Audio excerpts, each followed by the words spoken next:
Hello friends, this is an all-encompassing guide on Pit Orchestra keyboards, including mallet station, on every connection you're going to need to do here. Starting is the piano. If you're using a mallet station, it should be pretty much the same here. You're going to go onto the piano, and you're going to connect these things underneath. The first one you're going to connect is your MIDI. If you're on a mallet station, this is just a regular USB cable. But for the pianos, you're gonna have a MIDI. When you're attaching them, they're opposites. So the out cable goes into the in, and the in cable goes into the out. You're also going to, if applicable, attach the auxiliary pedal, which is the volume pedal, but you likely won't use that this show.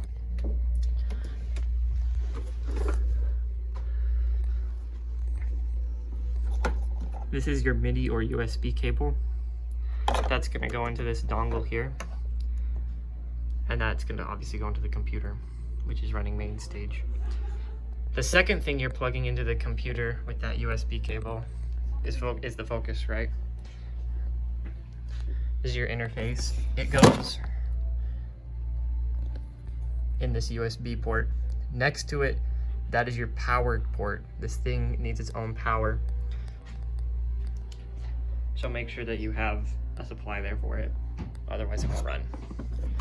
Make sure the power cable is plugged in all the way and all these lights are on.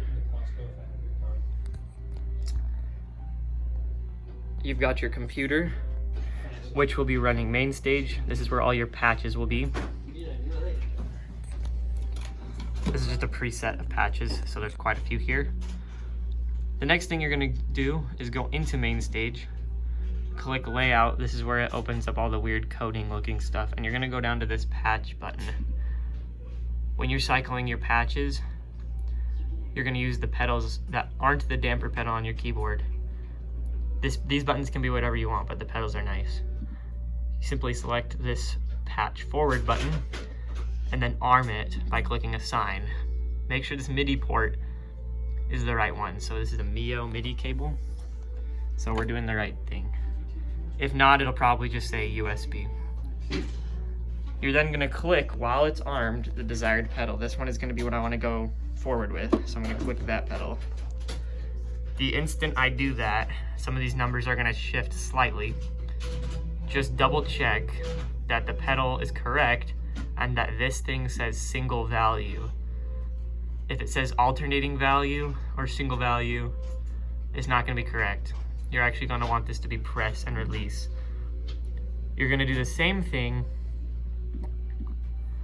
for this pedal, the backwards patch. You're going to click that and make that a soft pedal. Everything changes up here, and make sure it says press and release.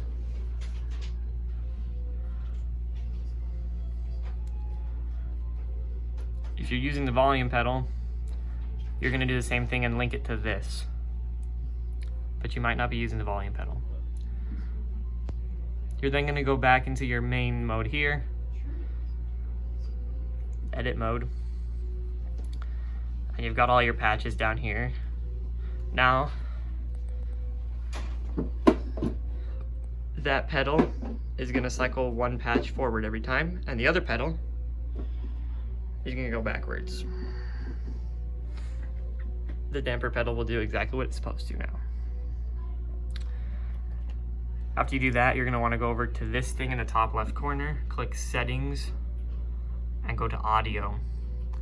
You're going to want to make sure that it's set for both output and input for your Scarlett. That's the name of the focus, right? Afterward, you're going to come back out here and you're going to see this list of all these volume channels. Don't worry too much about this one. This one is the volume of the individual patch. So you can make it slightly louder, slightly quieter. As long as you make sure to Command S or Command Save it, that'll remain the same for only this patch and not the reoccurring instances, unless you copy and paste it. So if you have a particularly quiet song, you can make your patches quieter for that song. This volume slider right here, which you may have linked to the pedal, shouldn't mess with this, but occasionally it does. Go over here, this is what your default is gonna look like. If you go to the very far right, you should see this one over here. This is your master track. This is the one we're gonna mess with for now. These other ones don't matter. Make sure that you click this button right here and split it to 2 open circles here. And then we're gonna look back at our Focusrite again. In the back of the Focusrite, you're gonna see a bunch of outputs. Make sure that your headphones are plugged into number 1 and the sound system is plugged into number 2. They correspond over here. So output 2 is your sound system. In this case, just this amp over here.